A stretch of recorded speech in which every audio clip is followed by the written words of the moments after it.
I was thinking about your AR88. What a fantastic radio. I watched old Ray at the workshop.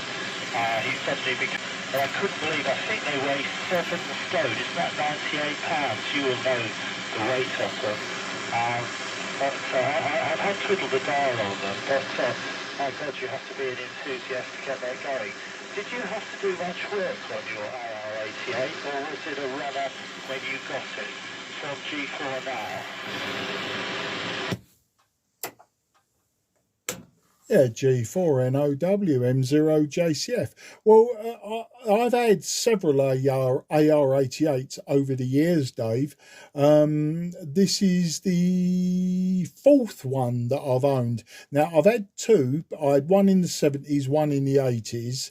Then I bought one about 4 years ago, and it sat on one of my shelves for absolutely ever. And I just decided one day to drag it out and use it, and I did, and remarkably it worked without too much work. It was all the valve sockets needed cleaning, few switches needed cleaning. I might have changed a few valves, but anyway, got it working. And then one come up on eBay, and he had a starting price of 50 quid and a buy it now price. So I offered him 70 quid, and he refused it. And I thought, well, that's fair enough, because, they do go for hundreds. So, he's refused my 70 quid. And I thought, you know what, I'm willing to pay up to 70, 80 quid for it.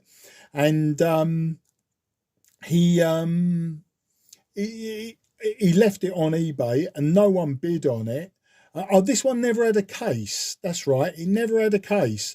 So that might have put people off. Now, the case on my one was quite tatty. It's been riveted together in places and welded together in places. But anyway, come the dying minutes of eBay, as I always do, I bid on it and I got it for 50 quid. So he's refused it at 70 and I bought it at 50. It was up in Waltham Cross, and lovely old bloke. I went up there, obviously he showed me it working, and this one didn't need any work. Now, the switches on it and the controls, AF gain, RF gain, are very, very scratchy. They could do with some servicing, but generally, no, this one works, well, pretty much perfect. They're an oddball thing to drive as well. Like, for instance, when you're using them on SSB, you've got to put them into manual, but not AVC. You put them into manual. Then the selectivity you have to make as sharp as it will go. So setting number 5, you then back off the RF gain quite substantially and turn up the AF gain quite substantially. And then in CW mode, it will resolve SSB. And of course, use the BFO, which will, resolve SSB, which is what I've been doing tonight. It resolves it quite well. So then, AM, you now have to set the selectivity, not sensitivity, the selectivity from sharp right down to broad. You leave the AVC switch where it is in manual. You can then turn the RF right the way up, the AF right the way down, and then of course you put it into receive modulation. Excuse me. And then of course you can alter the HF tone. That gives you a little bit, and the antenna adjustment, sometimes you can tweak that, but no, I didn't have to do a lot. And yeah, radio of the is it a G4 NSJ radio workshop? I quite like him. He's quite a fun bloke to listen to, and he's getting into all this old nostalgia stuff as well. And I say, I've watched him. Well, he hasn't actually done anything with it yet, has he? He's not actually used it sort of in a video per se. He's just shown you that he's got one, as far as I recall. But no, this one, both of them really. The original one that I bought years ago, just a few years ago, didn't need a lot of work at all. Mainly sort of maintenance, cleaning, etc. And this one, I saw it working around the bloke's house. And this is the same bloke that sold me the KW160, which will be the next radio that I want to use. Right, what else was I going to say about it? No, I know. Ray said, didn't he, that the AR88 is a great receiver compared to his Eddystone. Now, I had an Eddystone until a week ago. I had an Eddystone 940, and I thought my Eddystone was lovely. You know, it's a broadcast receiver, and it receives handbands quite well. But the only thing with it is the tuning scale is logarithmic. So as you went up the frequencies, so you start at medium wave, and you know, they're lovely band spread on it. As you went up the bands, it got more and more and more cramped. So by the time you got to sort of 21 megahertz up to 30 megahertz, by the time you sort of got into the 10 meter band, the scale was tiny. And it become quite, you know, well, it's not difficult to tune people in. It wasn't a tuning people in on the 10 meter band. It was being able to know exactly what frequency they was on, because you was kilohertz off. You know, if you thought you was on 28,405, they could be anything between 28,370 and 28,440. You know, that's how cramped it was. So my Eddystone was lovely. I sold it to one of the club members just last week, but it was a lovely, and that one I'd just sort of refurbished really, using switch cleaner and swapped a few valves out, that sort of thing. But and the gearbox on that one was seized. I had to unseize the gearbox. So you know, by hook or by crook, I got it working, and yeah, he seems to be quite happy with it. I think he said his dad had one, so he was going to show his dad. I won't mention his name in case he doesn't want to be mentioned on a YouTube video. But anyway, needless to say, he took it a week ago. I did, the day he turned up, have a little bit of seller's regret. You know, it's one of those ones where you look at it and you think to yourself, do you know what? I don't know if I really want to sell it now, but you know, he's here with the cash, blah, blah, blah. So that's the way it works. So that's the story there, Dave. So I've now got 3 switches to switch back to, and I hope I get them all in the right order, because I have messed up a few times in the past. I've got to take the transmitter out of transmit. I've got to put this receiver out of standby and turn the antenna switch to receive. So give us a breath at least before you start transmitting, because I'm bound to have to tune. Oh, actually, we're on AM. I shouldn't have to tune you in. Anyway, that was a lot of rabbit and waffle. Back to you, G4NOW M0JCF. I'll give you a minute or so before I start calling you. This is JCF, this is G4NOW coming back to you. Yeah, M0JCF, M0JCF. This is G4NOW, and hopefully you probably are just about receiving me, so I'll keep you that informed. M0JCF, this is G4NOW in the Cray Valley AM top band. That's the first Monday of any month. Anybody listening, you're always welcome to join in. So hopefully by now you're receiving me okay. Okay, yeah, well the AR88, yeah, the actual tuning mechanism looks incredibly well engineered. It looks like a good bit of clock making by the sound of it. And yeah, he really does wax lyrical. I think you've got quite a bargain with that. I must say I was tempted with your Eddystone. I've always liked the look of them. I used to have an Eddystone cabin receiver, but I just got so much gear. I'm trying not to buy large things. You know, I don't want to add to my collection. I've really got to get this 101ZD liner running. But as you say, probably the best thing is you know, a slow warm up on the old 101ZD and on the ancillaries, I think, just to make certain I don't overblast it. We don't want any of the caps to go, and the sniff test is important. I think on the output of the 101ZD there are a couple of what they call death caps, which might be worth changing, but I don't like going into PAs and all that sort of thing, so I'll have to think about that, about what I'm doing. Well, we're past the bewitching hour now, and I know you probably, like me, I better go downstairs, and thank you for running the net. Thank you, Frank, if you're still listening, for coming into it. But Bank Holiday Monday is never a good time to run a net at all. So fascinating. No, you certainly got a good deal on that, and I'm glad the Edison stayed with Islington Clubs here. They're very nicely, beautifully made. I looked at the Edison users group and looking, and that one was quite a highly rated general coverage receiver. I think they made those particularly for the Coast Guard. A lot of them were made for the Coast Guard. Anyway, I'll give you a minute or so to switch back. I will make this my final, which is 73. So putting it back to you, allowing time for you to switch around. 0 JCS, this is G4 now. Yeah, G4 NOW M0 JCF. Yeah, it only takes me like a few seconds, a breath. So yeah, you gave me plenty of time there. It's as I say, what it is, it's convoluted in as much as sometimes I forget the sequence, you know, and I've switched the transmitter on.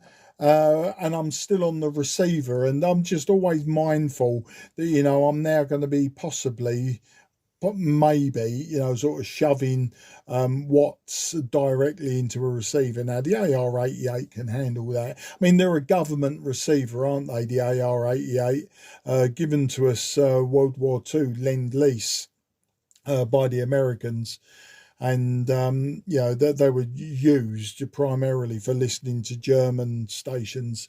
I mean, you know, like communications rather than broadcast. But yeah, the Eddystone, I think Guy's got one, hasn't he? The 888A, which is the amateur radio version of, you know, like a purely amateur radio version. But my 940 went from the bottom of the medium wave, so right up to 30 megahertz.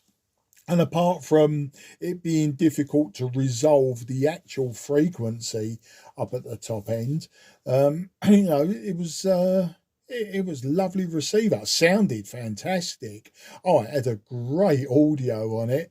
And, you know, I'll have another one. If another one comes my way at the right price, Dave, you know what I'm like. I'm a magpie for old gear. What I could have done with that Eddystone to make it accurate, I got a little while ago, I got a BC 221 frequency meter. And you can use that, you know, as you know, like to find out exactly what frequency your receiver's on. They work on the beat frequency, like, or you know, the beat null or whatever you want to call it. You know, it relies on that, and that way you can sort of calibrate your receiver very well indeed. But I've got other plans for that. I've got absolutely no use for an old BC 221 frequency meter, so I'm turning it into a transmitter. The other thing I've got that Ray G4NSJ has got is I've got an HRO that was given to me same as time as the BC221.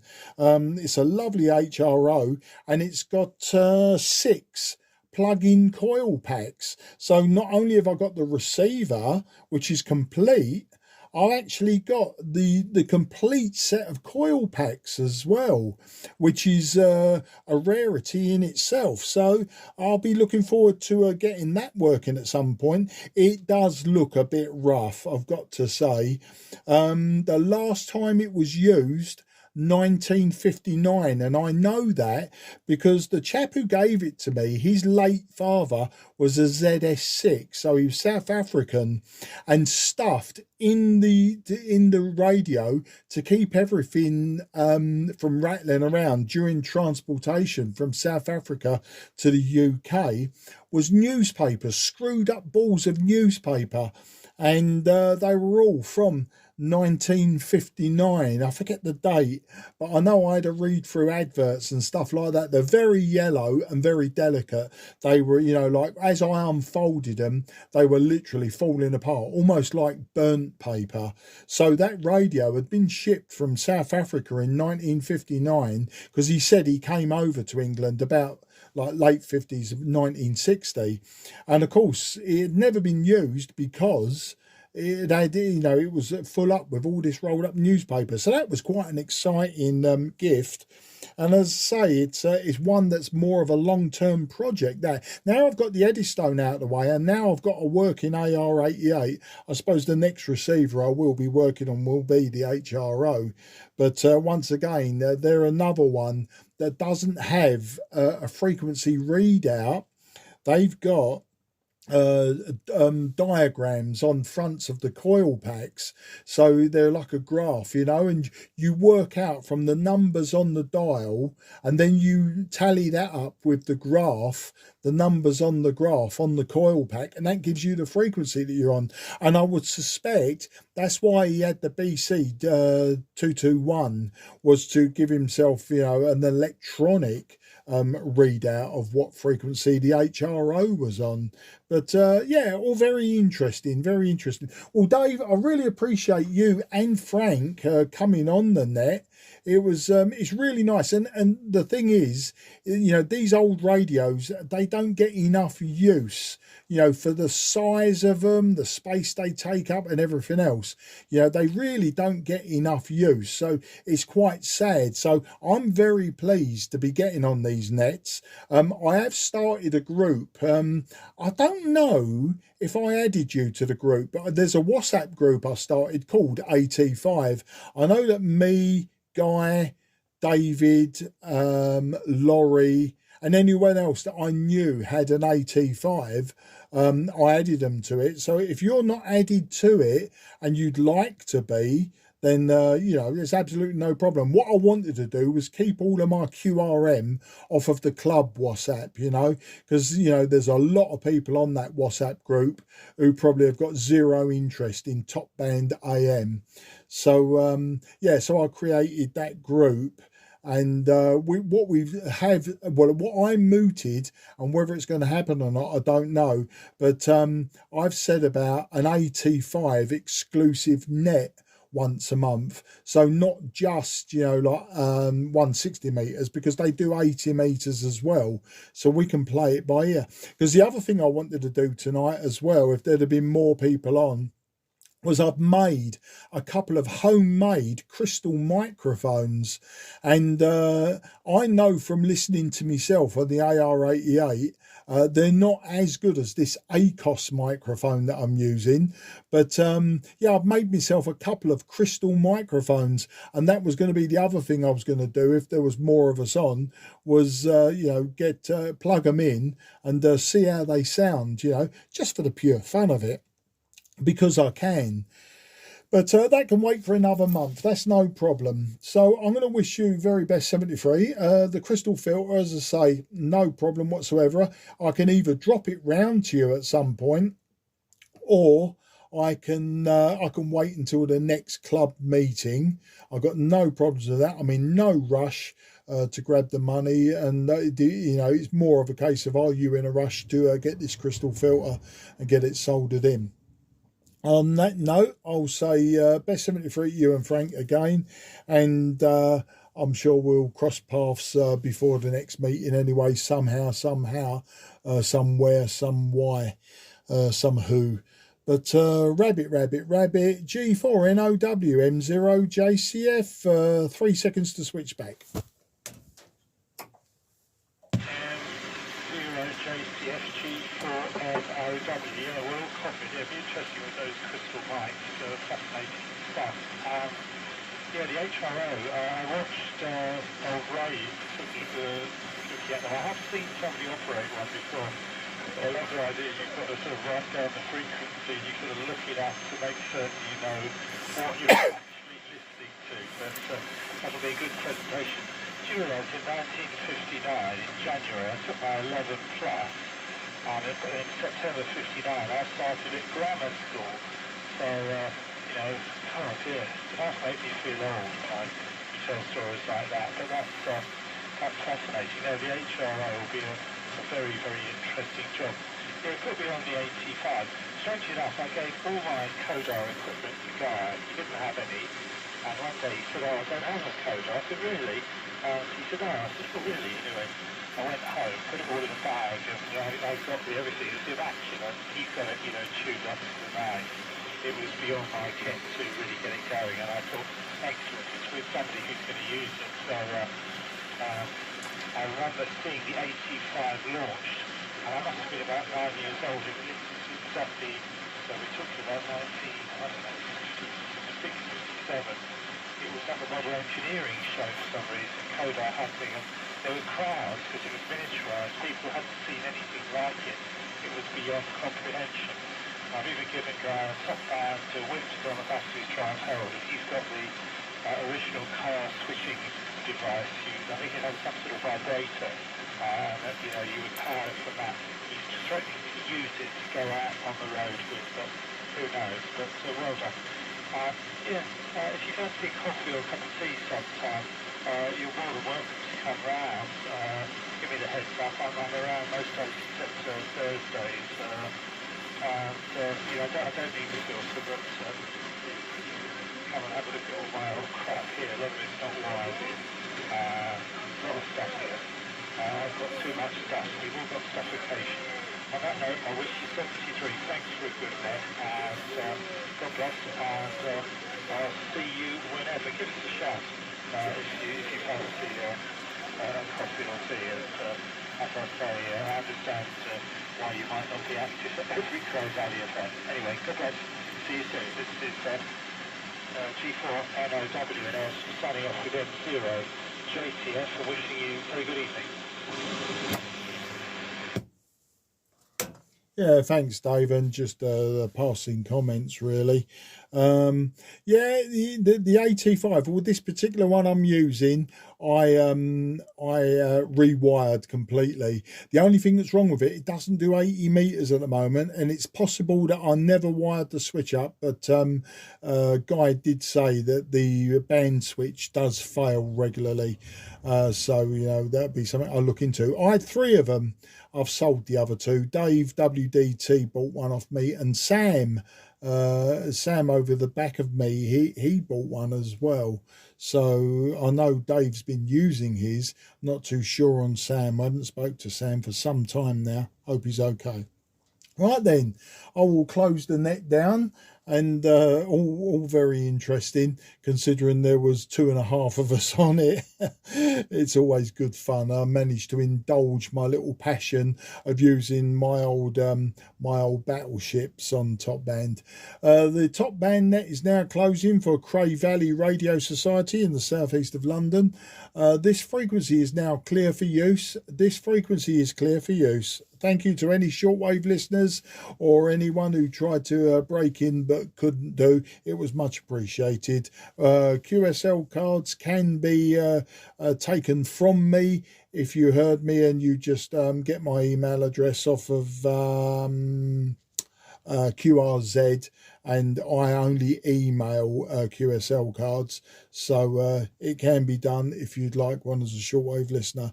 M0 JCF now clear, frequency clear for use.